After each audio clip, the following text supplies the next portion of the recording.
12강에서는 포지셔닝 관리에 대해서 학습하도록 하겠습니다. 포지셔닝의 정의, 그리고 전략적 중요성, 포지셔닝을 하기 위한 기준과 방법에 대해서 학습하고 포지셔닝을 수행하는 과정과 그 관리에 대해서 알아보도록 하겠습니다. 포지셔닝이란 우리 회사 제품이나 브랜드를 표적 고객이 바람직하게 생각하는 마음속에 위치시키는, 쉽게 말하면 이미지를 확립하는 그런 과정이라고 하겠습니다. 포지셔닝 맵이라는 것을 우리가 먼저 이해를 해야 하는데, 포지셔닝 맵은 소비자 마음속에 그려져 있는 인지도를 의미합니다. 소비자가 인식하고 있는 그 상태를 하나의 2차 내지 3차원 공간에 그려놓은 것을 포지셔닝 맵이라고 하는데, 이는 소비자 관점에서 지각한 경쟁 브랜드와 어느 정도 차별화되어 있는가, 차별화 정도를 파악할 수 있는 하나의 좋은 그림이 되겠습니다. 이 포지셔닝 맵을 바탕으로 현재의 포지셔닝에 대한 평가와 앞으로 우리 회사 제품이나 브랜드를 어떻게 포지셔닝 할 것인가를 결정하게 되는 중요한 전략도라고도 할 수 있겠습니다. 여기 한 포지셔닝 맵의 예를 볼 수 있습니다. 승용차의 경우 이 하나의 축, 수평축은 다이나믹하고 트래디셔널, 고전적인 이런 차원이 있고, 하나의 차원은 명성, 프레스티지와 이코노미카, 경제성이라는 차원이 있습니다. 이 두 개의 2차원 공간에 기존에 나와 있는 브랜드들, 자동 승용차 브랜드들을 이렇게 포지셔닝 하고 있는 모습을 볼 수가 있죠. 이 포지셔닝 맵은 어떤 객관적인 특성보다는 소비자가 인식하고 있는 그런 하나의 이미지 위치라고 이렇게 생각하면 되겠습니다. 여기서 보면은 벤츠는 명성과 고전적 스타일이 강한 그런 자동차가 있고요. 제니시스 쿠페는 다이나믹하면서 명성은 벤츠보다는 좀 떨어지는 이런 것을 의미하겠죠. 그 다음에 모닝 같은 경우에는 경제성은 높지만 또 명성은 낮죠. 그리고 그 디자인에 있어서는 그 고전적도 아니고 다이나믹도 아닌 중간 정도의 그런 포지션을 하고 있는 것을 볼 수가 있습니다. 이러한 포지셔널 맵의 전략적 중요성을 우리가 살펴본다면, 소비자 관점에서는 이 포지셔닝이 소비자의 구매 의사결정에 중요한 영향을 미친다는 것입니다. 포지셔닝이 되어 있지 않으면 선택의 여지가 없죠. 또 다양한 소비자가 제품을 선택할 때는 그 제품이 가지고 있는 여러 가지 속성, 디자인, 연비라든지, 그 다음에 내구성이라든지, 엔진의 파워라든지, 그런 구체적인 속성보다는 소비자가 평소에 가지고 있는 그 형성된 이미지, 즉 브랜드 포지션에 의해서 선택하는 경우가 많다는 것이죠. 따라서 우리 회사 제품이나 브랜드가 소비자의 마음속에 포지셔닝이 잘 되어 있지 않으면 선택의 가능성은 대단히 희박해지는 것이죠. 또 소비자 마음속에 포지셔닝이 상표에 대한 포지셔닝이 확립되어 있으면 소비자가 구매 시점에서 구매 의사결정을 아주 쉽게 내릴 수가 있습니다. 여기는 소비자가 게으르다는 이런 가정이 있는데, 소비자는 가능한 한 어떤 선택을 할 때 가능한 시간과 비용과 노력을 적게 들여서 선택하고 싶어 하죠. 따라서 브랜드가, 상표가 소비자 마음속에 잘 포지션되어 있다면은 구매 시점에서 잘 떠오르게 되고, 또 그 이상점에 포지셔닝 되어 있는 브랜드를 선택하는 것이 가장 쉽고 빨리 의사결정을 내릴 수 있는 하나의 방법이 되는 것이죠. 마케팅 관리 관점에서는 소비자 관점에서의 경쟁 구조와 경쟁적 위상을 파악할 수 있다는 것이죠. 아무리 생산자나 판매자 입장에서 경쟁력이 우수하다 하더라도 소비자 자체가 그 제품을 구매하는 소비자가 인식하고 있는 경쟁 구조와 경쟁적 위치가 차이가 난다면 문제가 되겠죠.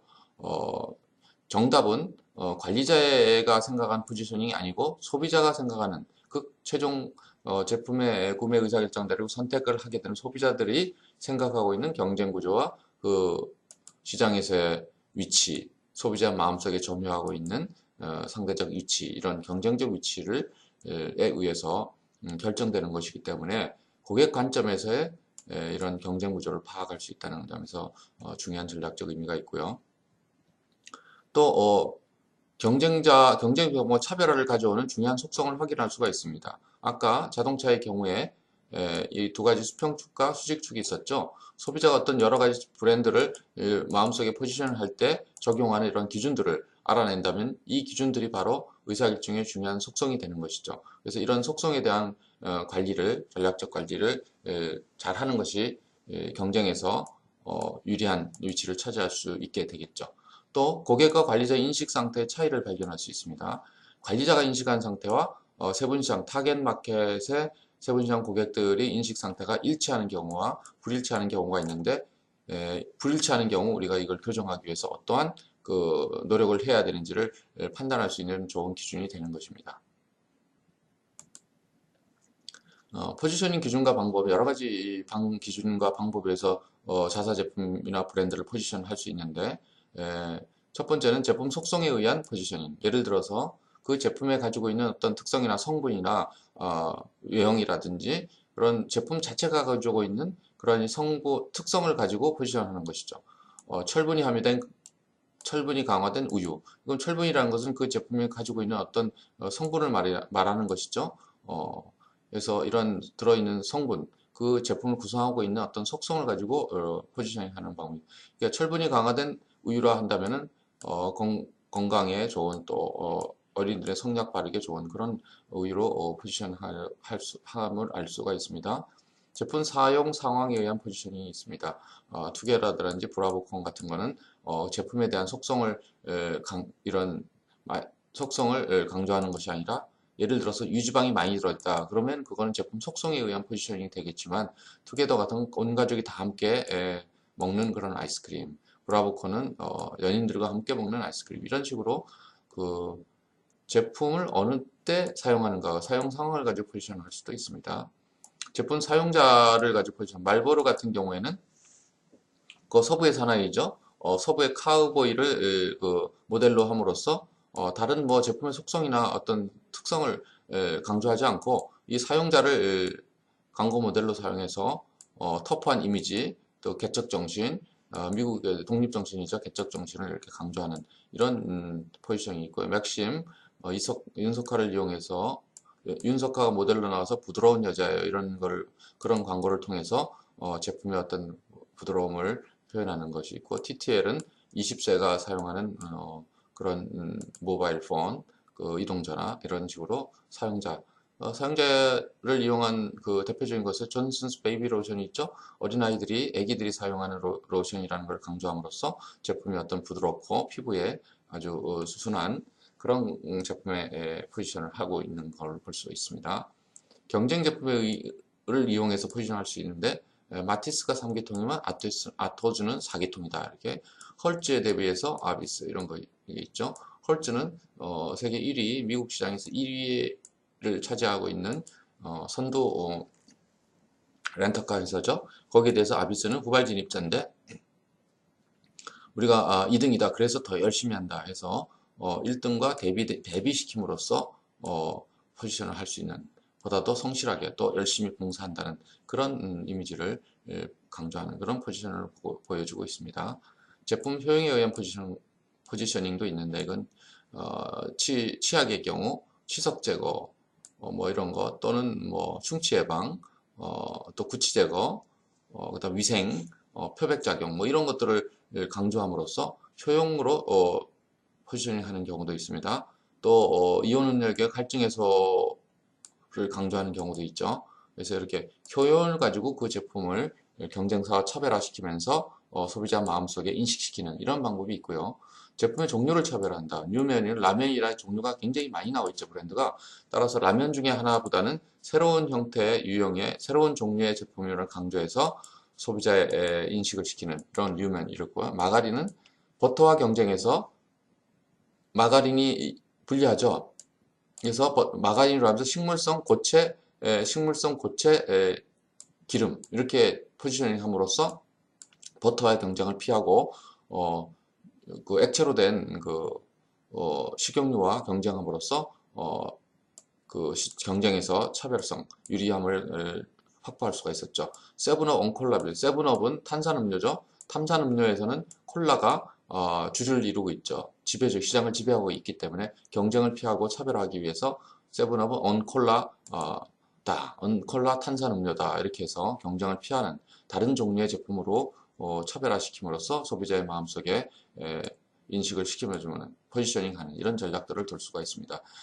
이렇게 6가지 다양한 포지셔닝 기준과 방법이 있는데 어떤 기준을 적용하는 것이 가장 효과적으로 포지셔닝 할 수 있을지는 그 제품의 특성과 타겟 마켓의 특성을 고려해서 결정하면 되겠습니다. 제품의 속성에 의한 포지셔닝 예를 들면 손끝 맛이 살아있는 KFC. 이 KFC는 그 조리 과정에서 미국 시장에서는 대개 공장에서 주로 이 치킨을 프로세싱, 조리를 하게 되죠. 그래서 KFC는 그 집에서 만든 우리나라에서 흔히 말하는 그 주물럭이라고 하죠. 손끝맛, 엄마의 손끝맛 또는 홈메이드 이런 걸 강조함으로써 차별성을 어필해서 굉장히 많은 브랜드 중에서 독특한 이미지 포지셔닝을 할 수 있었던 성공적인 사례라고 하겠습니다. 사용자형 포지셔닝 하는 예를 들면 아까도 설명했지만 서부의 카우보이를 통해서 말보로의 터프한 남성적 이미지, 서부의 개척정신, 이렇게 터프함을 강조하는 그런 거죠. 그래서 자기 자신의 이미지를 아주 터프하게 보이기 위해서는 이런 말보로 포지셔닝을 활용하는 것이 되겠습니다. 또 TTL, 20살의 TTL 뭐 이런 것들이 있고요. 그다음에 게토레이는 철저한 효용 중심으로 즉 갈증 운동 후에 체액을 보충해주는 그런 기능, 갈증 해소 기능이 있고요. 포카리 스웨트는 가볍게 마신 일상 음료로 포지셔닝한 예죠. 미국에서는 게토레이가 훨씬 더 그 이상적인 포지셔닝을 할 수 있습니다.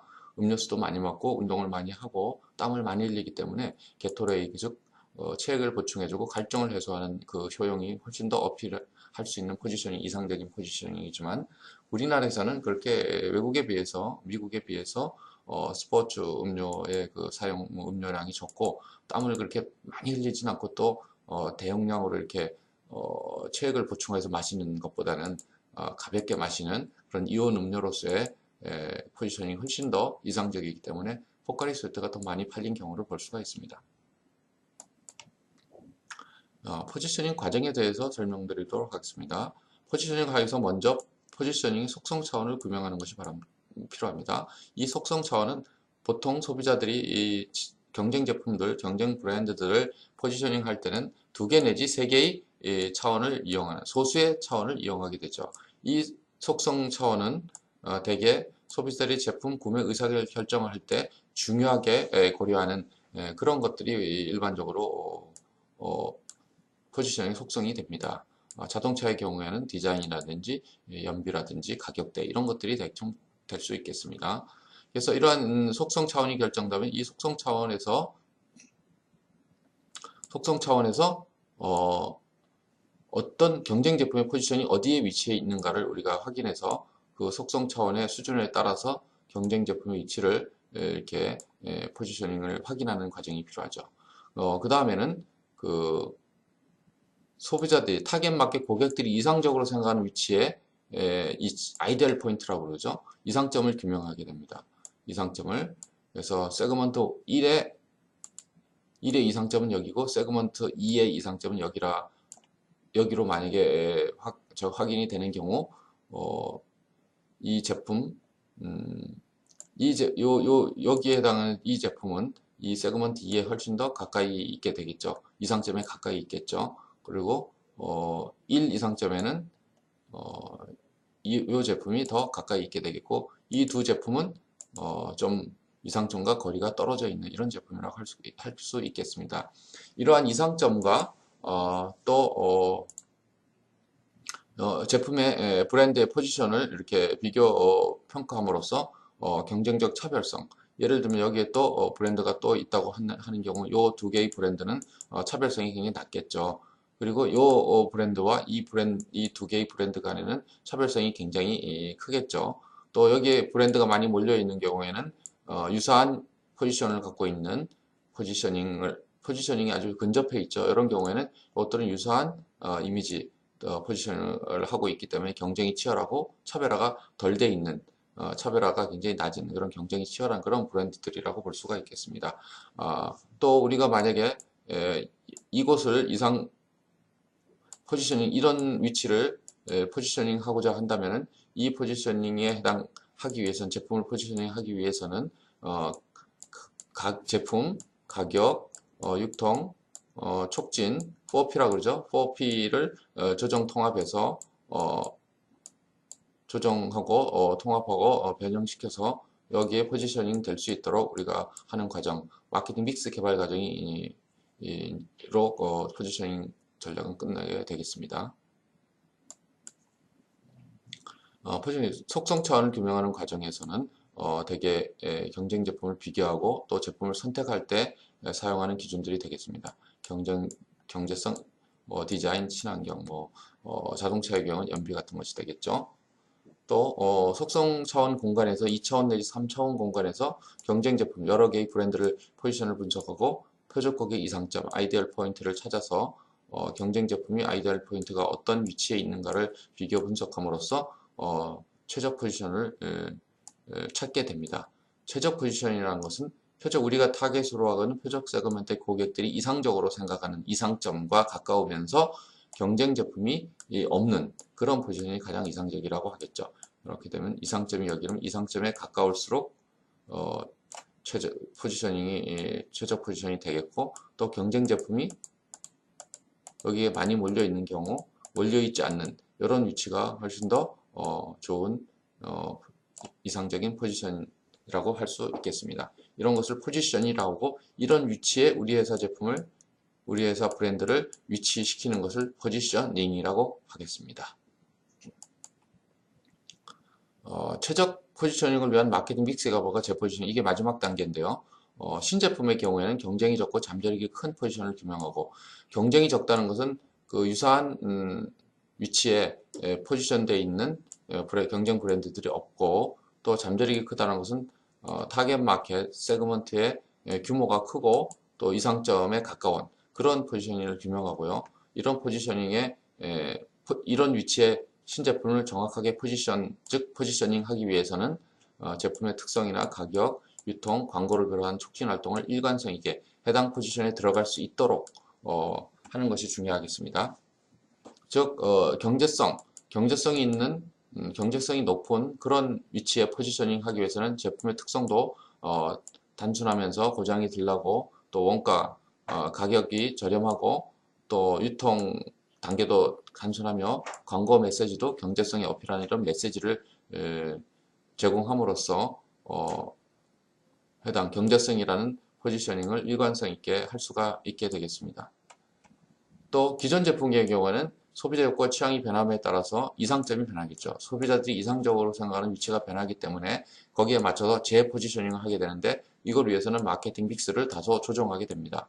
그러나 현재의 포지션이 표적 고객 이상점과 거리가 너무 크게 벌어졌을 때는 재포지셔닝보다는 리포지셔닝 하기보다는 신제품이나 신상품을 출시하여 새롭게 포지셔닝 하는 것이 바람직하다고 하겠습니다.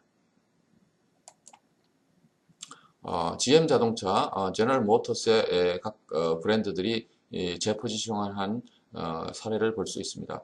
캐딜락 같은 경우에는 뷰익 같은 경우는 별로 포지셔닝에 이동이 없었고요. 캐딜락은 점점 과시적인 쪽으로 포지셔닝을 지속해왔고요. 14년에 걸쳐서 추적을 해봤습니다. 또 폰티액 같은 거는 역시 과시적인 쪽으로 진행이 됐고요. 세턴 같은 경우는 그 자리에서 계속 위치하고 있는 걸 볼 수 있고요. 쉐보레 같은 것도 과시적인 방향으로 좀 갔고요. 가격대는 약간 올라갔죠. 가격대가 다 상승하는 모습을 보여주네요. 네, 세턴의 경우에는 또 가격대만 올라갔지 그 위치는 포지션은 그렇게 수평 포지션은 변하지 않았죠. 이렇게 시간이 변함에 따라서 소비자의 타겟 마켓이 변동되고, 타겟 마켓 고객들이 이상점이 변화됨에 따라, 즉 선호와 욕구가 변화됨에 따라서 포지셔닝도 이렇게 변화를 가져오는 재포지셔닝을 할 필요가 있다고 하겠습니다.